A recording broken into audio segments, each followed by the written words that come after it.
My name is Josh Shernoff, and I am honored to be able to be on this stage right now to have this conversation with 4 of the members of the Nation of Domination. Please welcome, we'll see what order they're going to be in, D'Lo Brown.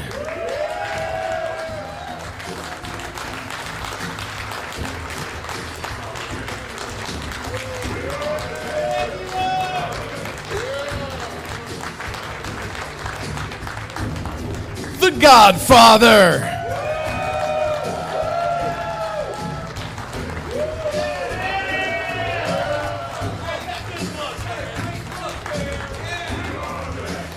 Mark Henry.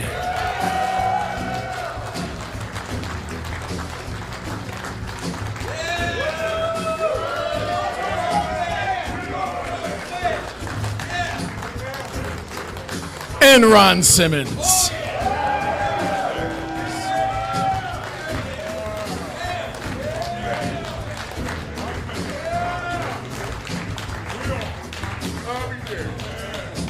All right, gentlemen. Going up. Who are we? Power to the nation. Hey, everybody, y'all, just let y'all know, we don't do this very often. Like, this is the second time we all got together to do a nation get together. And y'all are here. And as D'Lo stated in the bylaws of being in the nation, you are now officially in the nation. Yeah, that's right. But if your ass get in trouble after midnight, we don't know your ass. But you gotta tell them. But you gotta tell them why we came together, Mark, because these are the best fans wrestling has ever known, right? Here in this state. Yeah. Right? All right? Yeah. I think at some point we're gonna sit down. But before we do, since we got a bootleg introduction, I'm gonna give y'all a real introduction. Ladies and gentlemen, standing in front of you, the master of the lowdown, D'Lo Brown. That was objectively better. A man that once made a little kid cry. A man once that kicked somebody so hard that their soul is still searching for heaven. And a man that's pimped more hoes than anybody has ever pimped. Ladies and gentlemen, the Godfather.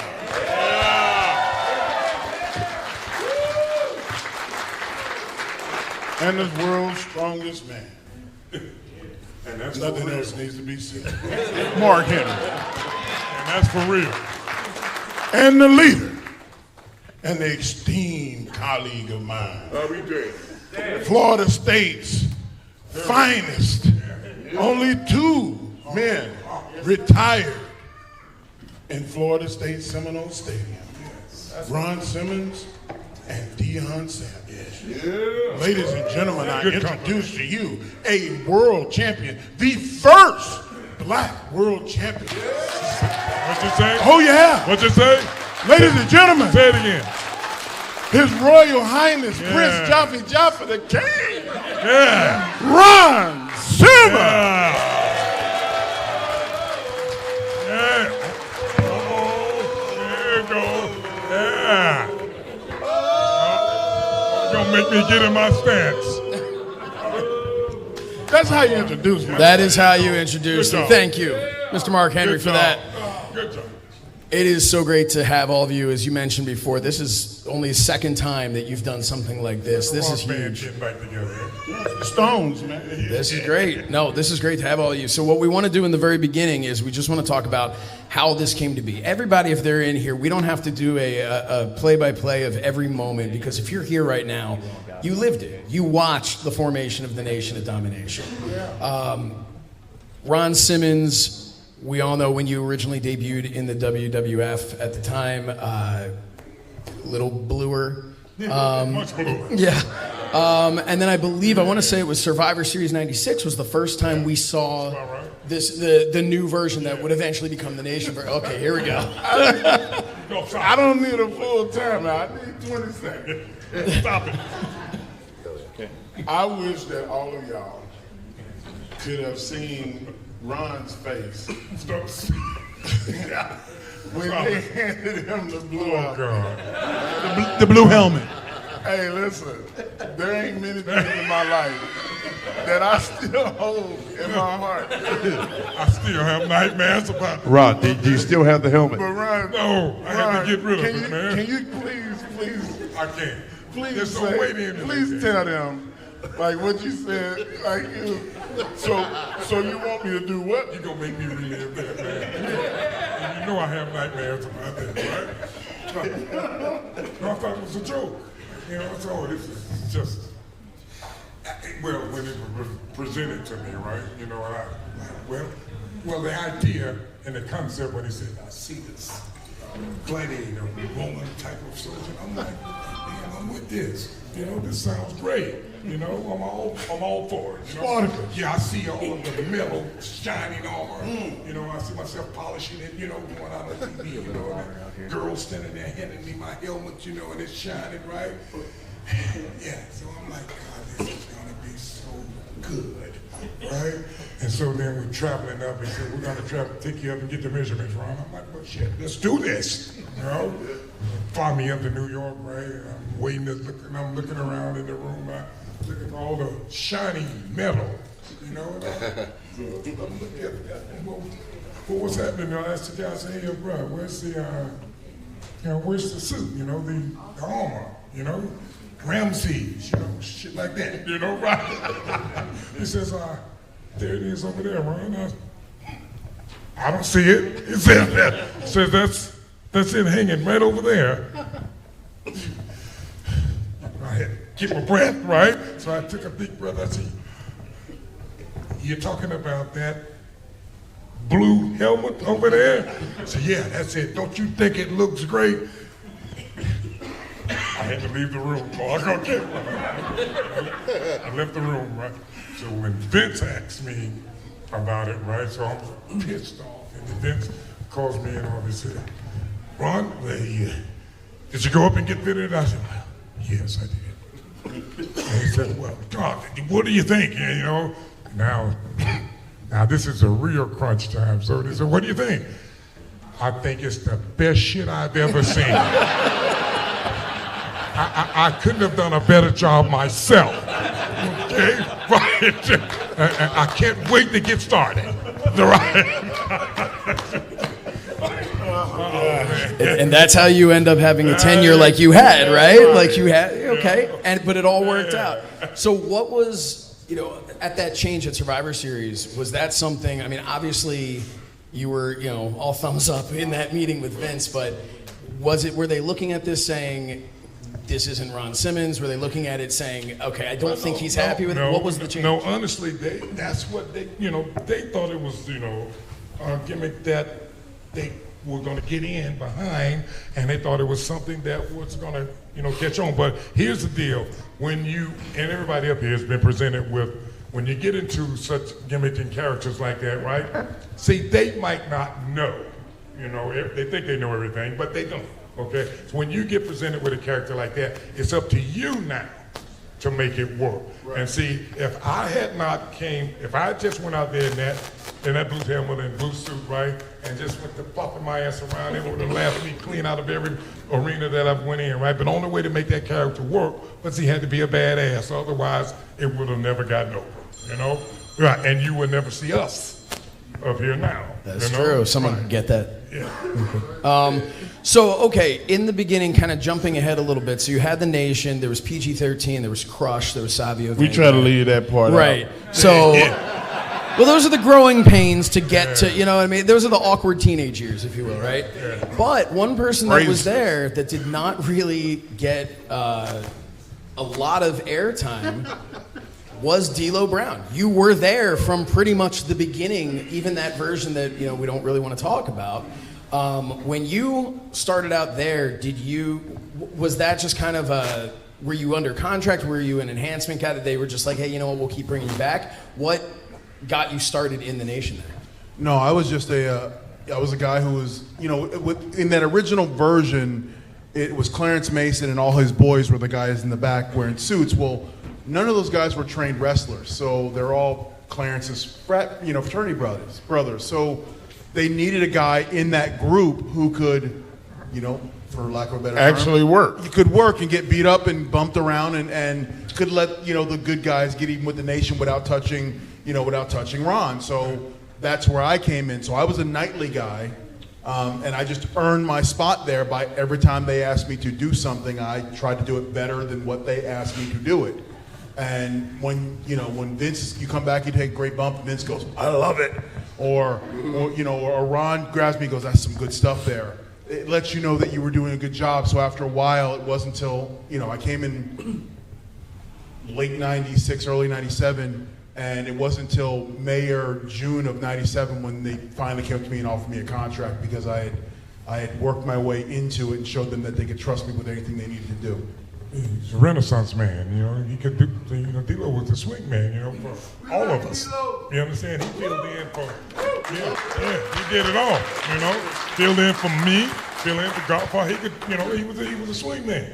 D'Lo also was the on the road teacher for a lot of guys that was in the business at that time because we didn't have OVW or FCW or any of the developmental systems actually functioning on the road. So D'Lo would be like, hey, get your ass in the ring 3 or 4 hours before the show, I'm gonna be out there. And he would put people through the paces and show people how to work. And not to mention, being my tag partner, there was a lot of stuff I didn't know. And D'Lo had already been in the business 3 years. So he was like, hey man, don't do that. That make you look small. It's like little bitty things that you need to know. Bro, D'Lo got so mad at me one night. I took 2 clotheslines and a missile drop kick and bumped after he tagged me in to be the heavy. Like, what the fuck are you doing, man? So I just got to do everything myself. I was like, damn, bro, ease up, man. It's like, you got to do better. And that's what the Nation ended up being. You can go through history and look at every faction. And y'all come in and sit down. Y'all come on in. We got room. Come on in. The shit out of me. Come to see something. Y'all them kids that sat in the back of the class and shit that didn't want to learn shit. I see you. Come up front because you're going to be the first one I'm going to call on for a question. I'm going to do a 5-minute stand-up on you.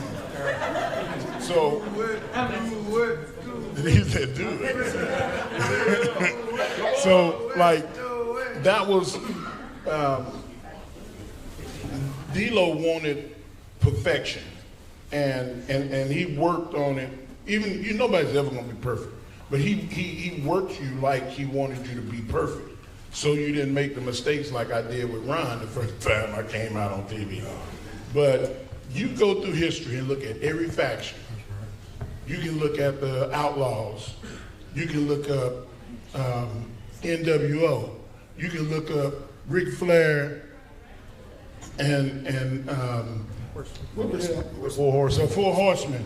You can look at every faction that you think of as being, shit, I forget shit. Ease up off my neck. There's all those factions. The Rock was world champion. Ron Simmons was world champion. I was world champion. D'Lo was Intercontinental champion. European champion. Every other title, we didn't get. You're Intercontinental champion. Okay. Come on. He had the host. Listen, Godfather was like Andre. He was an attraction. This motherfucker made millions of dollars. Everywhere we went, the entire stadium in real life was like, I want y'all to be with this pimp daddy. Come life. aboard the... Hey, it's a lot of factions that have guys in their faction that didn't play the #1 role, that didn't do what he did. In real life. So you can keep the title. Like, so, you know, being real, the Nation is the most successful faction that's ever been created. Yeah. Tell them they had to cut I'm it spitting short. facts. They had to cut it short. Like, they had to break us up because we looked so dominant that we made other people look weak. Yeah, we're gonna get to that. Yeah, holla at your boy. So one thing that I do want to touch base on is also just how the rest of you joined into this group as well. So Mark, we'll start with you. So what? Obviously, when you first showed up, a lot of playing off of your powerlifting, and you had the red, white, and blue, interesting kind of singlet and everything like that. At what point do you remember when you were told that you were going to join the Nation? How did that come about? I got to the point to where they wanted to put me in a group where I was going to be with people that really knew wrestling. So they, when you got a 10-year investment in a talent, and they've been in for 2 or 3 years, and now they want you to start paying on that dividend, they put you with people. That's why you see a Batista holding the box for Devon, or you see a Randy Orton and Batista join Evolution with Triple H and Ric Flair, so they can take a lesson and get better. That's what they did with me. Just unfortunate at that time. I've been a celebrity since I was 14. Yeah. So when I came into the Nation, I was like, shit, I'm Mark Henry. I said, that's exactly the attitude. It was horrible. It was horrible. I'm not saying that like I'm live. I'm saying I was ignorant. I didn't know better. But when the first time I got on, the Rock brought me and said, Ron, I brought you a new player. I brought you a heavyweight. I brought you this. And I said, yeah, I'm here for you. Ron said, shut the fuck up. On live TV. So like wrestling is a thing where you got to be humbled. You got to be put into something and taught. And then once you learn it, then you can roll. But it took I had my bumps and bruises, but I tell you what, they made a lot of damn money off of me. So, and then we have the Godfather. Yeah, applaud that. So then the Godfather, originally, and if I'm pulling back the curtain too much for people, I apologize. Originally, we had Papa Shango, right? Yeah. Nightmare. We had Kama Mustafa, we had the Supreme Fighting Machine, Kama. And then, but before that, you had been around the business for a while. So unlike, you had mentioned, I think D'Lo had 3 years in or so, and Mark was obviously, had been kind of jumped right in with WWE, but still, was relatively new to it. But you were coming in, you'd been there. Not only had you been in wrestling, but you've been in WWF. You'd been there, like to the dance, right? You've had your matches with Undertaker. You've been this big, Ultimate Warrior with everyone remembers the whatever the hell coming down on his forehead. So you've been to the dance, so to speak. So it's a little bit different now. Now it's not like this, this newcomer coming in and getting the rub. But before we talk about you joining the Nation, I remember, I think it was on the Stone Cold's podcast, you talked about how you were supposed to come back as Papa Shango. So can you just walk us through that and any plans that were in place, and then how that just, boom, now you're in the Nation? The thing about me that's a little different than a lot of the guys is the money's cool in wrestling, but I was there to have a good time. And I always had a strip club in Vegas called Cheetahs, so I always had ways of making money. So when I wasn't having fun... Oh, yeah, y'all got your faces all surprised. Yeah, y'all thought... Like he was a pimp for real. Yeah, they thought... Y'all thought it was a work, huh? He Godfather 24/7. Yeah, y'all thought he was fake, huh? Rod said you've been fooling these people forever, man. Yeah. But anyway, they talked me into coming back, and they wanted to do Papa Shango, so I got in a little better shape. I showed up to TV. Jerry Lawler, in case a lot of you guys don't know, is a hell of an artist. He painted the Papa Shango face. And back then, D'Lo, you remember, you guys, they'd take Polaroids before they took pictures, and they'd look at the Polaroids. And we did that. They said, hey, we got to get your face paint off. Vince wants to talk to you. I'm like, all right, cool. I want to talk to Vince. So I go, what's up, Vince? He goes, Charles, change of plans. I'm like, change of plans? He goes, we're going to put you in the Nation of Domination. We're going to call you Kama Mustafa. You and Ron Simmons are going to wrestle The Undertaker in a handicap match, and you're going to go over. And you know what I said? Ron, you'll appreciate this. I said, do I get paid the same? That's a veteran move. Okay? That's how you He say said, it. yes, Charles, you do. I'm like, well, you know, it's a job, man. You're the boss. I'll do whatever job you give me the best. I'm not here to argue about stuff, so. It worked out good, too, because that's the first time I met The you. real pimp. So basically, they put all the black dudes together. And we killed that shit. Yeah. Hold on, man. You said all of them. You know, they did like a brothers.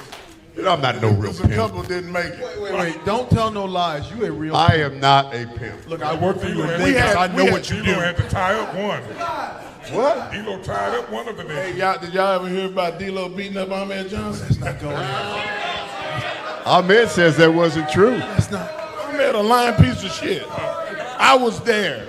I saw it with my own eyes. We were all there, bro. We were all there. We were all there. Yeah.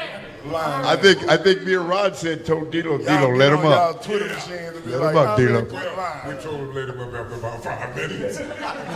You wanted to talk the way you beat him with break that it belt. up. Don't break it up. Move. Let him go. Let him go. I figured that. Well, you. Come on, D-Lo. You know what? I don't like telling a story. Oh, I'm gonna tell a story. Go ahead, tell him. The hell with him. Tell him. He can't whip my ass. You can't whip mine either. And that's true. He obviously can't whip D-Lo's. So Ahmed had a way of walking in the room and just sucking all the air out. And you could anybody that you could hear him before you could see him can't be trusted. And he would come, I'm a gang member, all this bullshit. I know people in Houston that know him, and he couldn't cultivate a fucking bird to save his life. And so Ahmed was being that guy, and Triple H said, I'm sorry, I'm not joking with you. Can you say that again? I didn't understand. And he said, see, you messing with me? Smoke. We was like, I'm what? gonna moke that The ass. hell is moat? So he not gonna smoke. He gonna moke us. Triple H, hey, he funny as hell. And so now he is messing with him. He like, I'm sorry. Can you say it again? Like I couldn't understand it. in the So speaker. he's getting madder and Looking madder. at me like, And Ron, you translate it? Right, and he's looking at Ron. I speak funny, So but it's getting bad. We all poking fun at him. So then D-Lo is a nut too. So Ahmed says it and says, so they're gonna mess around and get smoked. And D-Lo said, okay. Nobody's smoking nobody. as only D-Lo could say. Oh, he got big. And he grabbed a paint can that was standing on the table, and he swung at D-Lo. D-Lo was like, and was rubbing his damn face in the ground like he was trying to clean the floor. And it started pouring. I was like, okay, I like it now. Now leave him alone, nigga. That's what happened. The whole time I'm hitting him going, how'd that work out for you? You dumb shut. And then all of a sudden I hear, D-Lo, if you let him up, we can get you off of him. It's called the sugar hole. Anybody wrestle? In high school, college, D-Lo had me in the sugar hole. It was beautiful. Making him squeal. He says that never happened. It never happened. He said it never happened, and there's 4 credible, honest people, bullshitters, on the stage saying it was real. Who you gonna believe? It sounds like he genuinely may not have remembered what happened after that. If he got just thrown down on the ground, you know? Oh, he remembers. So you're saying Now you're a lawyer. You defended him. So wait. You saying I beat the CTE into him? Oh, Wow, it's too soon. Too soon for that? Too soon for CTA talk. Not for him. It's never too soon. Not too soon. Not too soon. I Hey, agree. are y'all enjoying yourself? So I just got an idea. I think that the nation should get together at some point this year Be put in the Hall of Fame? and do a podcast that leads to being put into the Hall of Fame next year as a feature. See that? Yeah, as a feature because I D-Lo understand. deserves to be in the Hall of Damn Fame. right. And there would be no nation if right. it wouldn't have been for D-Lo. Damn right. Kiss my ass. That's exactly right. I don't think anybody can really argue that. Okay, so you guys were together. There's more stories. We're going to open up some questions, so I'm sure there's going to be a lot of stories about your time at the Nation. But what I do want to know is you mentioned before about how they had to split you guys up because you were just, really what it came down to was a bunch of stars came out of this. And when you have 4 people at that point, 5 people even when you talk about The Rock, everybody that came out of that, at some point you're looking at this going, well, okay, we've got the main event stars here. We can't just keep them all together. So I'm going to tell you how the show started going. It was Ron Simmons. Yeah, I'll talk paint dry. I do this shit for a living. So it would be Ron Simmons and Stone Cold in the main event. It would be Triple H and The Rock as an undercard title match. It'd be me and D-Lo against the Outlaws. It'd be Godfather. Well, I say Godfather now, but he was Mustafa. I just had the holes. It didn't He matter. was Mustafa back then. But Mustafa would be against Rikishi the Sultan. He would be against the #1 heel at that time that was not the main event heel. We was in every damn match on the card. Yeah.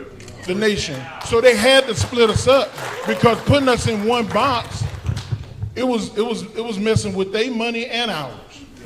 So they had to break us up. So one question I do have, Ron, for you is this whole thing was kind of, a vehicle for you. The whole Nation originally, this was behind you. You were the leader. And then everyone remembers, obviously, The Rock coming in there and the interaction that you had that led to The Rock becoming the leader of the Nation, all that.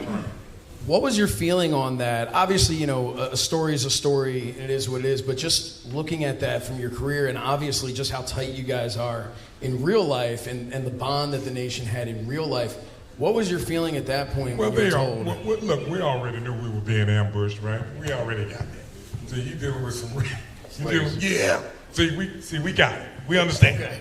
See, We know the role. Yeah. I'm so glad you edited it. You understand? Yeah, See, we already I think knew. they know. When we saw the ambush coming, so, and then on top of that, see, under the old school of coming along, listen, and Rocky was coming along and he's getting this push, right? And so, in order to propel him to that next level, which they could not do.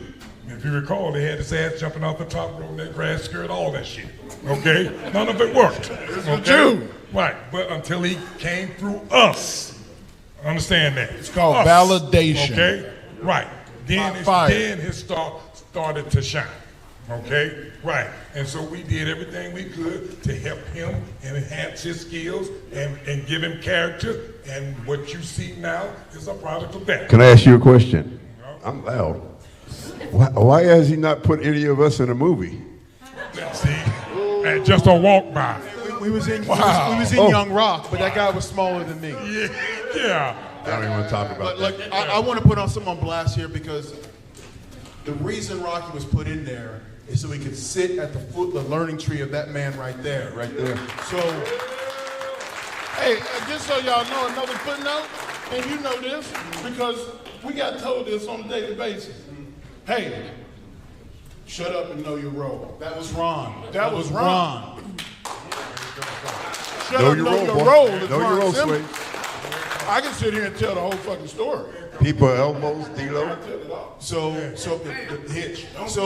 reason he was put in there was to learn and get comfortable because he had failed as babyface, and that's no disrespect. He had failed as babyface with the poofy hair Rock, or with Rocky Maivia. Not the Rock. He was Rocky Maivia, so when he was put with the Nation, it allowed him to grow and become comfortable and learn from this man. So I will go on record: there is no Rock, there is no final boss if it ain't for no damn Ron Simmons.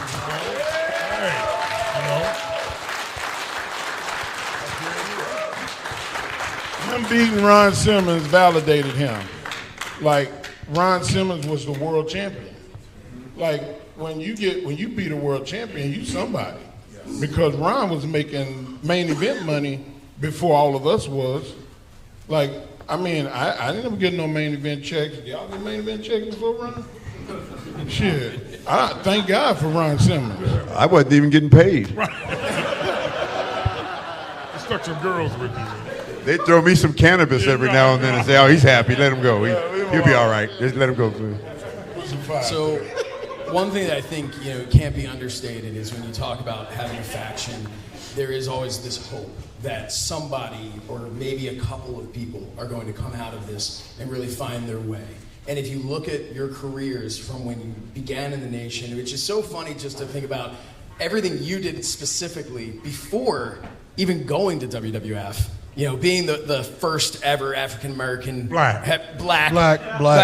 This is what happens. You take a white Jew and you say, hey, can you go host the Nation's, You try to get it right, but the first ever black world heavyweight champion, I know it's Ron confusing. Simmons. Hell, we don't know what we want to be called. Hey, listen, all of y'all people in the back and standing in the door and just Come on in. Fill these seats in the front because I want to take a photo of the crowd. Because come on in, guys. Come on in. Fill in. For it to be sold out. Like, So from this will be a great photo. Y'all so come from up there, here. from Bro, there, what you had. Bring your wheelchair up here, bro. You get front row There you seating. go. Like, somebody push him up here. Bring him right up here. We got a bunch of space right Ain't here. nobody asked you. I got you. You already gave you the bootleg. Gave me that bootleg entrance. So Yeah. Front row, my man. Yeah. Yes, sir. I'm digging it. Wait, hold on, real quick. What's your name, dog? Wes. Let's give it up for Wes. Yeah. Your new nickname is Front Row. Front Row West.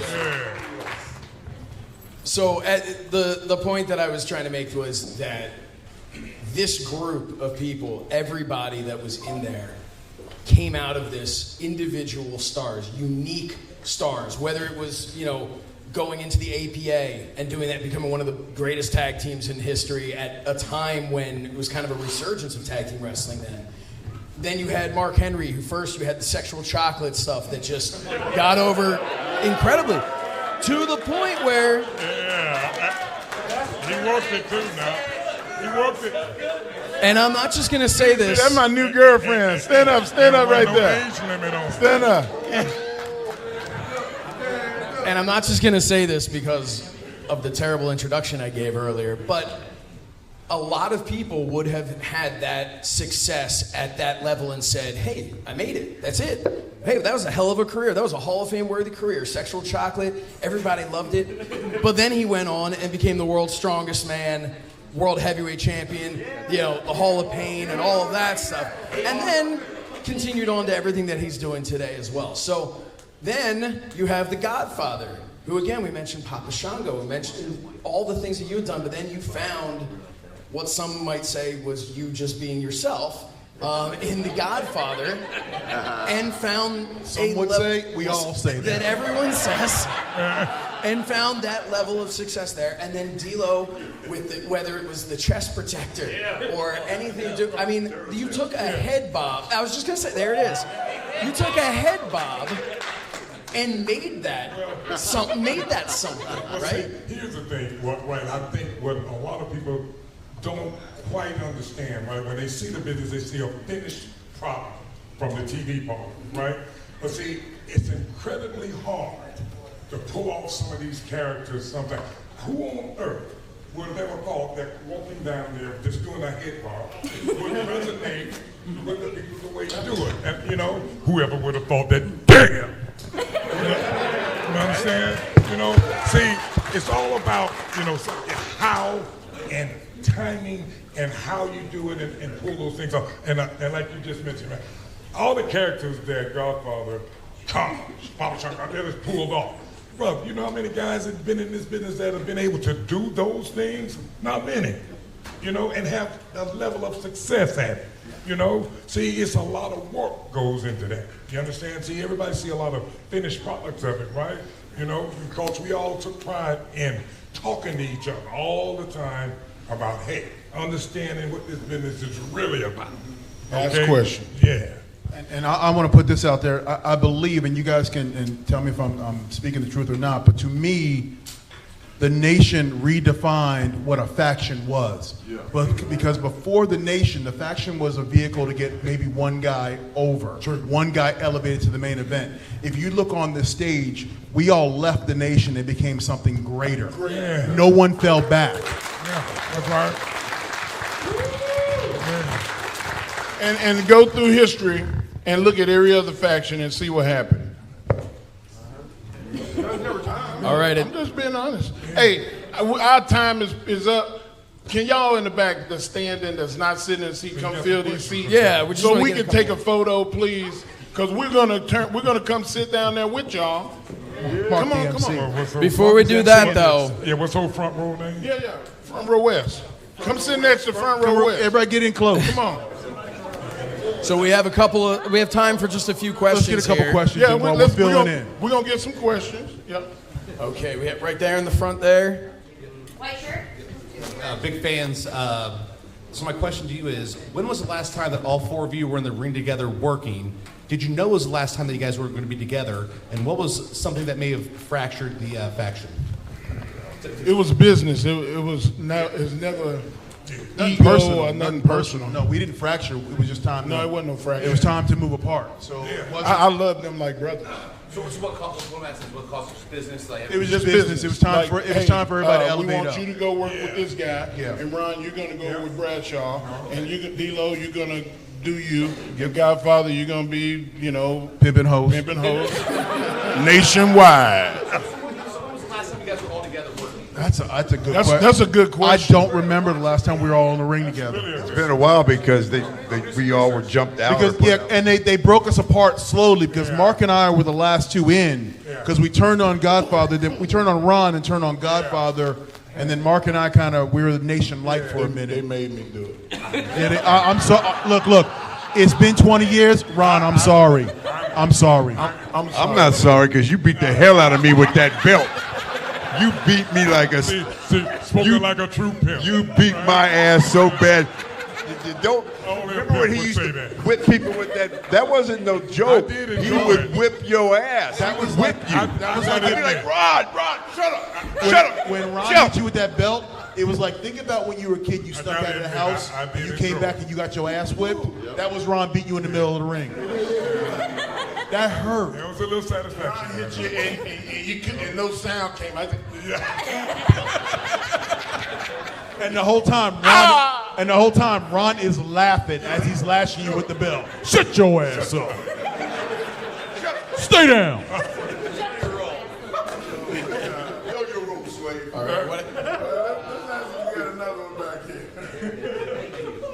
Guide me. Tell me where. Red shirt. If you guys can't tell, we honestly Sure, all that red love shirt right love each other up here. Like, we are all friends, and we've all been friends outside of the ring. So what you saw in the ring on camera and on film, that was just four guys having fun. Return. Now, Ron and the Godfather, you guys have had many different names and many different characters. Mark Henry and D-Lo, even though you've had different characters, you've pretty much had the same name through everything. And I'll open it up to all four of you, obviously, but if you guys could pick a totally different character, a totally different name, and just something you guys could run with, what would be like your dream name and your dream character where you could just come out and do your own With me thing? is the Godfather. These guys, the Godfather is and Charles Wright are one and the same. I'm not a pimp, no matter what these guys say. Don't fix what ain't broke. Don't believe that. You've already But recruited. that's the Godfather is just me. It's just me being me. I was never scripted. They would give me time, and I was never scripted. But I just went out there and just have fun. My deal was I went to Vince. And the whole Godfather was my wife's idea. First of all, it wasn't mine. It was my wife's. I didn't want to be a pimp. I've been beating up pimps all my life. Believe me, I've been beating up. I beat up 100 pimps in my life, so I know. See, now you're getting the real truth. Yeah, okay, I'm sorry. But when I went to Vince, I said, Vince, these people see enough wrestling, man. Let me entertain them. I'm like, let me go out there with my girls and just my girls. I said, let me go out there with my girls and just. He ain't no Freudian slip. He ain't no pimp, but his girls. You told Vince, just let me go out there and just be myself. That's what you told him, right? Yeah. Leave a brother alone. Let me be me. And they did. They let me be me. Maybe too far. What about you guys though? Any name if you could have chosen one? You know, maybe you're growing up thinking about, oh, this is the wrestler I'm going to be one day. Man, you want to hear some crazy stuff? I do, very much so. I wanted to be Junkyard Doug, so I wanted to be the son of the Junkyard Dog. It would have been a good thing. And I think that I actually suggested it at one point, and they would just look at me like, "You're the strongest motherfucker on earth, and you want to be somebody else?" That's why I wasn't something else, because like I created Sex with Chocolate. And D-Lo told me in the car, They ain't gonna let you do that. They ain't gonna let you do that. They ain't gonna let you do that. And Vince said, Mark, like, we invested a lot. Shut up, I got the microphone. Monkey ass up. Talk about your mom in a minute, you better stop. So Vince is like, Mark, we invested a lot of money in you. Like, why do you want to lose? I said, I'm not losing. I'm going to be winning. If I go out and I fall in love with the girl in the front row and all this is going on behind me and I lose and then I still get the girl, everybody's going to enjoy it. We're going to have a good time. It worked. And that's the only point in my whole entire career where Vince was like, that was pretty good. That was pretty good. Because he wanted it to be his idea. Am I lying? If you can make it his idea, he'll let you do it. That was the one thing that I did not let it be his, and it worked, and he gave me credit for it. There you go. Nice. All right, we have time for one more question here. Tell me. I'm going to let Mark pick. My man, hey man, let the black dude ask the question.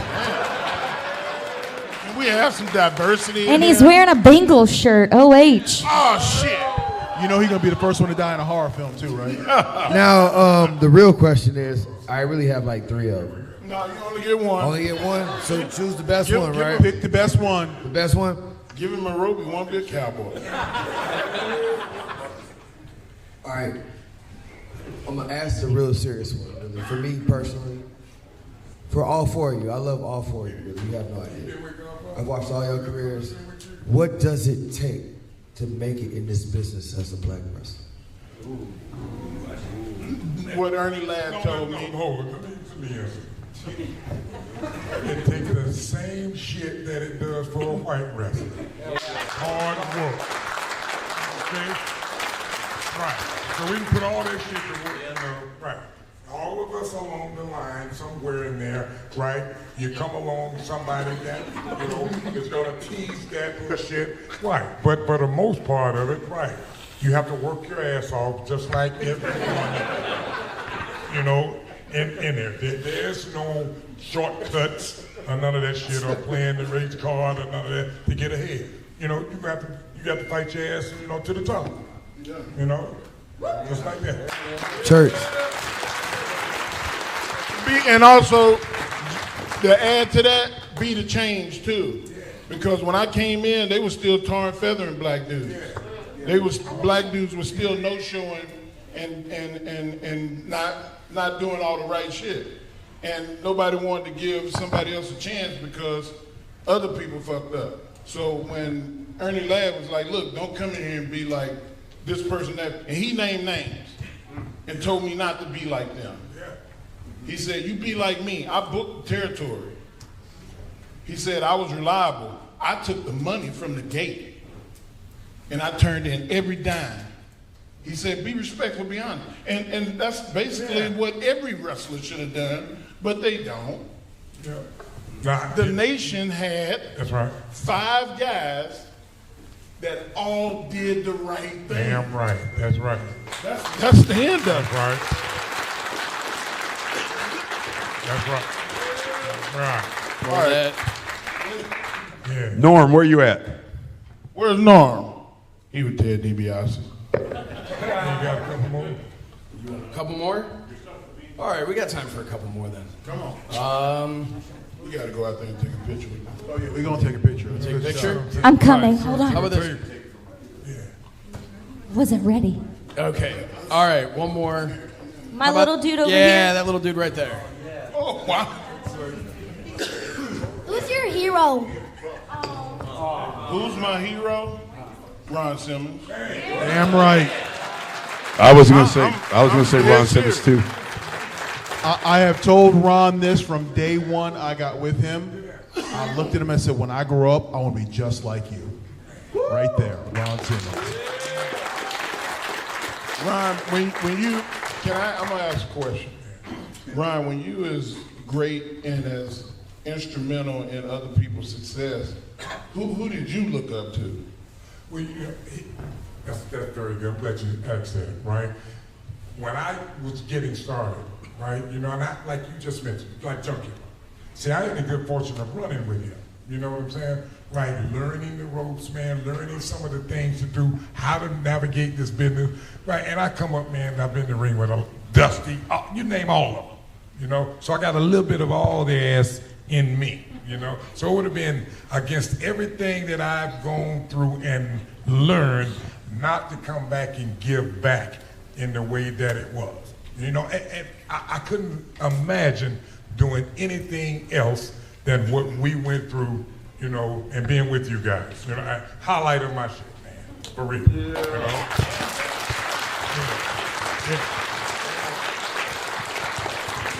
All right, one more. This is the real one more. One more. Final. We're going to let you pick. Yeah, Yeah, that's we're too putting much it on you. pressure. That's too much pressure.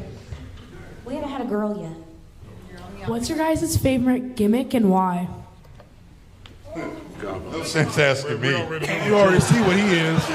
Is this favorite gimmick that they portrayed or the okay? Besides you, who's your favorite? Okay, that's interesting. Besides you, That we weren't. Right. Well, you talking about somebody else. Right. like it's the Undertaker. I was entertained as hell by Doink the Clown. I love. He would put powder, like that's where Homie the Clown stole that shit from. He would put powder in his hand and slap people. That shit made me laugh. Like, you see that powder poof? Like, man, that shit was awesome. I can tell you from me, and I'll tell you a story afterwards, but I've always been an Undertaker fan. Yeah. I'll go with that. Yeah. And I'll Hey, tell wait you, a minute. Who did he ever beat? Right. All of them. Everybody. He beat me about 50 times. of There's us. 5 different people. So All of us. He didn't put your ass in a coffin. he put me in a coffin as Kama, Papa Shango, Kama Mustafa. Excuse me. He got everybody but Godfather. I think he got right to censor too. That dude. he got right to censor. Yeah. I've been in more coffins through him that when I die, I'm getting cremated. I'm not going in the coffin. He ruined that. So my quick Undertaker story is it's Rocky and I in Madison Square Garden wrestling Steve Austin and The Undertaker, okay? So Rocky and I go to the ring and, we the Nation, we some bad SOBs, right? We walk out there and all of a sudden I'm standing in the ring and look around the garden and I hear, gong. And in my head I go, somebody about to get their ass kicked. Oh wait, that's me. Wait a minute. That's me. I'm about to get my ass kicked. That's how much of a fan of Undertaker is. I'm wrestling him in a main event in Madison Square Garden, and I'm marked out as a fan. Privilege, though, right? It was a privilege, and I bumped my ass off for him. Man, it's good. I had to take the picture. We're gonna take a picture. We're gonna come join you guys for a picture. Is that okay? How about you give it to around when they can see us up here? Yeah, why don't we stand on stage? If everyone stands up and turns around, we take a picture in the back row. And everybody gonna throw the Nation sign up. We gonna listen to Godfather's cadence. He gonna say by any means necessary. When he does, throw the fist up.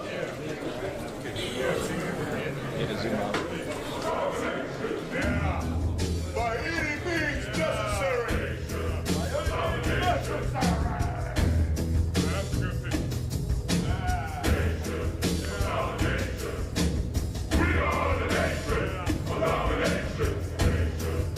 Awesome. Thank you guys so much. Thank you. Ladies and gentlemen, Thank you guys. Thank you so much. the greatest frog Thank you. splash in the history of wrestling, D'Lo Brown. Really enjoying it. Thank you, guys. This, both the scariest and funniest man in professional wrestling, the Godfather, the world's strongest man, Mark Henry, and the first black world heavyweight champion, Ron Simmons. Thank you, everybody. Enjoy the rest of the night.